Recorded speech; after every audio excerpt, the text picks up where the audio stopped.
Hey everybody, Nick here, and today I got a review for you of this little guy right here. This is the Three Rivers Manufacturing Nomad LTC. LTC, of course, being Three Rivers-ish for legal to carry. First off, though, full disclosure, I have to say that the manufacturer sent this guy to me as a loaner. I'll send it back after. But I told them, as always, that I would be giving the full good, great, bad, and the ugly. Could call it a gem, could call it junk. They still sent it along. It takes some stones, 100%. But nonetheless, that's there, and I've tried to avoid undue influence from that simple fact. But anyways, let's go ahead and first off do a size comparison. This is not a big knife. If we compare it to the Spyderco Delica, you can see this is smaller. Actually, we'll compare on the thinness dimension too. The Nomad is thicker than the Delica by a little bit of a margin here, so keep that in mind. Here it is against your Ontario Rat number 1, which makes it look even smaller. Steel wheel cut jack, 3-inch model. Right here, and one other big point of comparison here is the Spyderco Dragonfly. So you can see here, in terms of effective blade length, they are in very similar departments, although the Dragonfly's got a little bit more due to the lack of the choil. But nonetheless, there you go. And then finally, a note on Three Rivers themselves. This is a company that they're an OEM for a bunch of different companies. They are very coy about whose knives they made, probably contractually so. But they have mentioned to me that they have made several knives that I have reviewed in the past, and frankly, that doesn't surprise me. So they are a well-known company in the knife industry, but they're less well-known to the knife-buying public. And they're probably a company who should be on your radar. So anyways, that's 3RM, DRM. Close enough, right?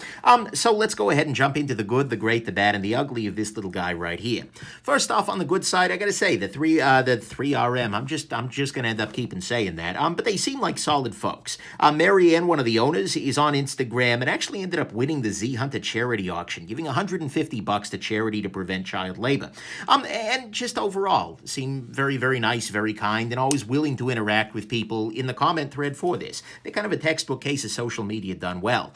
Is that important? No, but it is always kind of nice to see, especially when there were makers out there where you look at their Instagram, you're just like, oh God, can I give this person money? It's nice to see the other side of it, but that's completely beside the point. Moving on to the knife itself here. They have a very, very nice little blade on this guy. This is a great steel. It's CPM 154. It has a very nice little shape. You get some flat, you get a little bit of belly, and you almost get this little area almost starts to feel a little Tonto-ish. Tantalizing, if you will.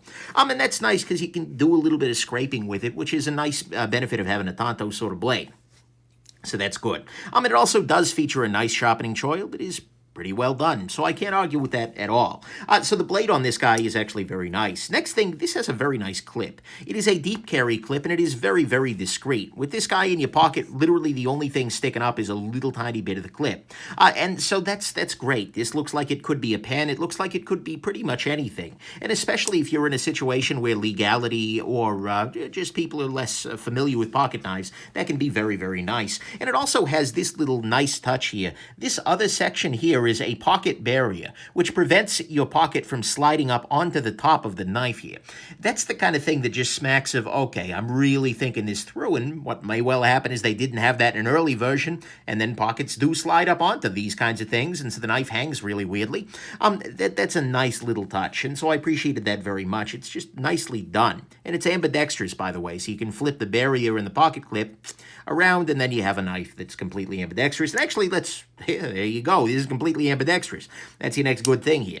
There is no handedness whatsoever to this knife because this clip can be flipped around, at which point it is just as nice for a lefty as for a righty. Unusual and excellent when it happens, so that's good. Price on this guy is fine. The price seems maybe a little high at first blush. It's $190 with the carbon fiber, $175 without. But the thing is, they're not going to sell a billion of these. These are not going to be, oh my God, everybody buys one. But they are super, super well made. And so, given what I'm seeing on the table here, the price is absolutely fine. Even if at first blush you're like, well, no, I think the price is okay here. So that's good. Next thing, the scale swap option on this is very nice. What I mean by that is that these scales, carbon fiber scales, are actually really held in place only by these two screws, and then there's one under here, and then this one the other side, which means it is very easy to swap out these scales. So you can put on another set of scales. They sent a second set of these blue G10 scales with it, and you don't even need to take the knife apart in order to do that. You just unscrew this, and this, although practically speaking you have to unscrew that as well. But nonetheless, and then you've got a new set of scales on there. That's great. It makes it both personalizable at the time of purchase, because you can buy a bunch of different colors of G10 or the carbon fiber, but it also means that you can switch it around a little bit. So if you want to match your knife to your outfit, this is totally game for it. Not a thing I've done usually, but there you go. Again, I pretty much always wear monochromatic sorts of things, so what do you want? Anyways, so the scale swap thing is nice, and it's something that I appreciate that they're supporting from the factory and making very, very easy. Next thing, the ergonomics on this guy are fine. It's a very small knife, but in my hand, you know what, it works well. There's a little bit of a hot spot off the clip in the back here, but it also is helping to fill the hand a little bit. This works well. I got no complaints here. It stays in the hand very well because you've got this nice little finger lock in, and they've got these little chamfers in here. I don't even know if I can call this a chamfer. It's just like it's something, all right. But they've got this little area which really lets your finger just dig in there. This is pretty damn good in the hand. I like that very much. And then next thing is that it is a super safe knife. So this is a slip joint. Maybe I should have mentioned that earlier.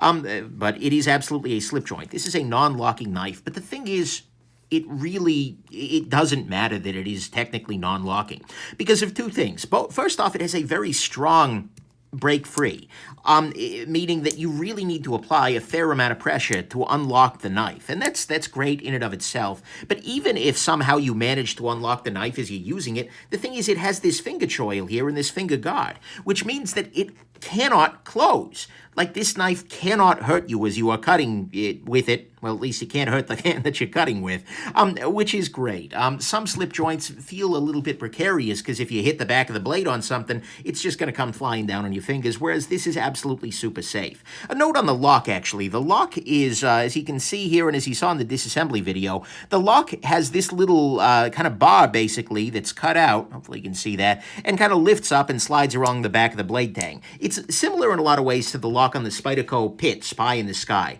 Apparently they were developed actually at the same time, kind of independently, and they've gone ahead and cleared this with Spyderco and Mike Reed. Everybody's happy. There are no major concerns. And actually, this has one major difference, which is that on the Pits, that lock bar is just kind of floating there with the gap open, whereas on this guy, it's got the scales on top, which means it's not going to pinch you. So I actually slightly prefer the locking mechanism on this guy just because it has that. So I appreciate that very much. But this is a super safe slip joint. This is a slip joint that really doesn't matter that it's a slip joint because it's going to stay open when you need it to stay open. So that's good. One thing to note, though, is that this is still one-hand closable, which is nice. For me, at least, what I've kind of figured out I can do is take advantage of that finger choil and then use my thumb to pop the blade loose. And then at this point in time, I can just come back with my index finger and curl it over there and no problem. So I like that very, very much. Then finally, this knife is very, very legal. Being a slip joint, it is legal everywhere that I'm aware of. Pretty much where any knife is permitted, this should be good to go. Of course, ask your lawyer. This is not legal advice here. And tell me in the comments if you live someplace where this wouldn't be illegal, just because I'm curious. But it is a relatively small blade with an overall length coming in at, looks like 2.25 inches or so, and it is non-locking, which makes it legal in the UK and a bunch of other places. I like that very much. This is a knife that is just profoundly legal, yet it is still profoundly useful, and it's not super compromised. So all of that, to me, is the good here. It's legal everywhere I know of. It's one-hand closable still. It is super safe, despite being a slip joint sort of thing. The ergonomics on it are fine. It's got the scale swap option. The price is fine. It's got a true ambi nature, I guess. Yeah. It's got a discreet deep carry clip, a nice blade, and the 3 rivets, folks, seem pretty solid to me. To me, what is absolutely just 100% great about this is the making of it. This is an excellently made knife, and it's an excellently engineered knife. Frankly, it is an over-engineered knife. This knife feels to me like it is designed and built way better than it needs to be, and I love that 100%. From details like using a pivot bushing in there, along with full, thick phosphor bronze washers along the side. The action on this is very smooth, and it is smoothing out substantially as I continue to use it, which I appreciate very much. much. But I feel like looking at this and doing the disassembly, this is a knife that is going to give me many years of reliable use because it's just so damn well built. This is a very high quality piece, and honestly, there aren't that many high quality modern slip joint out there.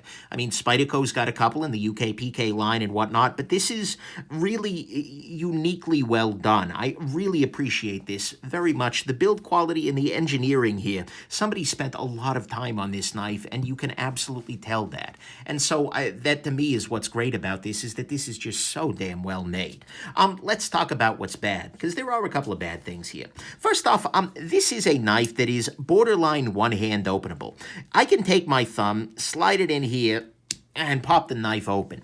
What this means is that you could, if you were dealing with a country that has, no one-hand opening sorts of policies, this isn't really meant to open with one hand, but you can do it. And if the cop is angry enough with you, they can probably manage it too. But you end up in this weird state where it is too easy to one-hand open for it to be completely legal in those places, but it is too tough to one-hand open for actual practicality. So I'd kind of like to see this made maybe a little bit smaller so it's more clear that this is two-hand open, or made a little bit bigger so it's easier to actually do it. It's just in this weird uncanny valley at the moment. Next thing, this needs a wooden scale option like yesterday. Something like Packer wood, desert ironwood, something. Because I think that would make this both look really cool and make it even more soothing to the general masses. For some reason, wooden knives have a way to calm the fearful, and I think given the scale swap thing, that would be pretty excellent. So next thing, they are running the steel on this guy maybe a little bit on the soft side. They list it as 57 to 59 HRC. That's a pretty big range, and honestly, CPM 154 can be run nice and hard. I'd like to see them doing that a little bit more. Maybe they're trying to favor sharpenability or something, but it feels slightly underperforming in that way. Next thing, the scale swaps are a little less easy than I'd hoped. It's got a very shallow T6 construction here. I mean, you can see these are small screws, and they're not deep screws.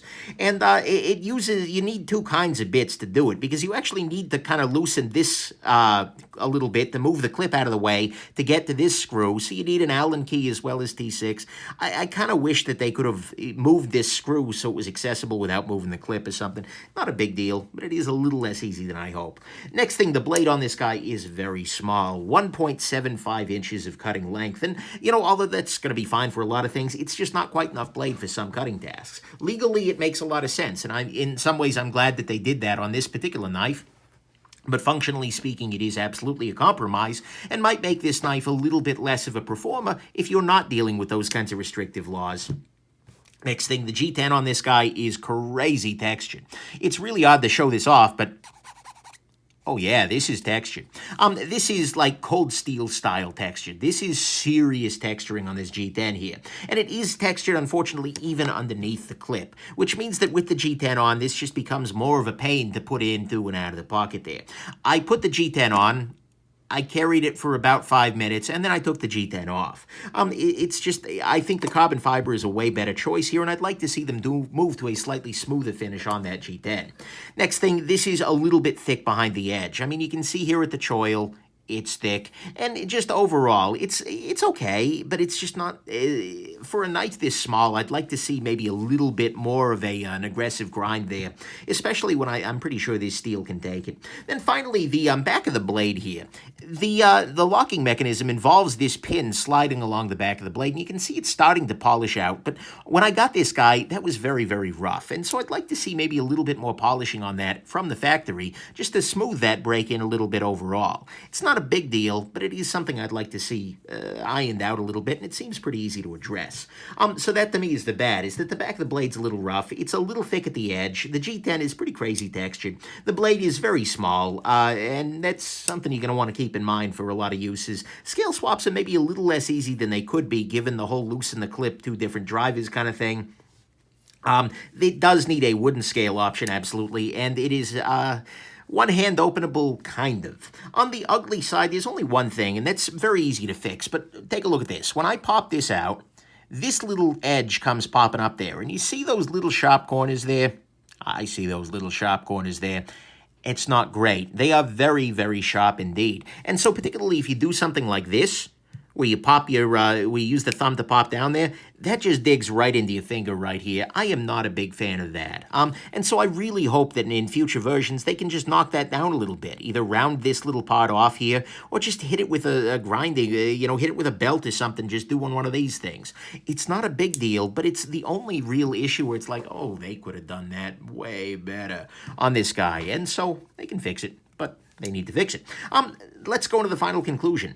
The knife is, on the whole, very well done. Very, very well done. And honestly, that's kind of the news here. Because not only is it super safe as a slip joint with strong tension and choil, but it is super well made. It is over-engineered. This will last a long, long time. And considering that so many slip jointy sort of things, or, legal to carry designs, are kind of throwaways, this is a serious knife. 100%. Any knife collector should be proud to carry this guy, because it is that well made, even though it happens to be super legal. It's got some annoyances with the super textured G10, the blade that needs, I'd say, a little more of an aggressive grind, and this little edge thing needs to be knocked down. And it is also not for everybody just by design. The blade on this guy is very small. The one-handed opening thing might matter for you depending where you're at. And honestly, if you don't have super restricted laws, this is a little bit less compelling. It's an absolutely fine knife, but it's not necessarily the knife I would reach for, living in an area where where these legalities don't matter. But the thing is, it is worth noting that they are testing a new model, I think it's Viator, something like that, with a longer blade, which, if it's made as well as this guy is, will absolutely be compelling, and will, I think, offer another option for people who have, for instance, non-locking laws, but not such restrictive length things. But the thing is, if you are looking for a knife that is just unquestionably legal, no matter where you happen to be going, and that is also really, really well engineered and really, really well made, then the Nomad should probably wander into your life, and you are absolutely going to find that this is a gem for your needs. So there you go. Very, very nicely made knife in an interesting category that's pretty underserved, and actually, well, it turned out damn well. So there you go. Well done there, DRM, and I hope everybody found this interesting, that this review was legal where you are. If it isn't, that's really weird. Some law against jackasses. And that you have yourselves just an absolutely wonderful rest of the day, and that you wander on to do something more interesting than this. Bye now.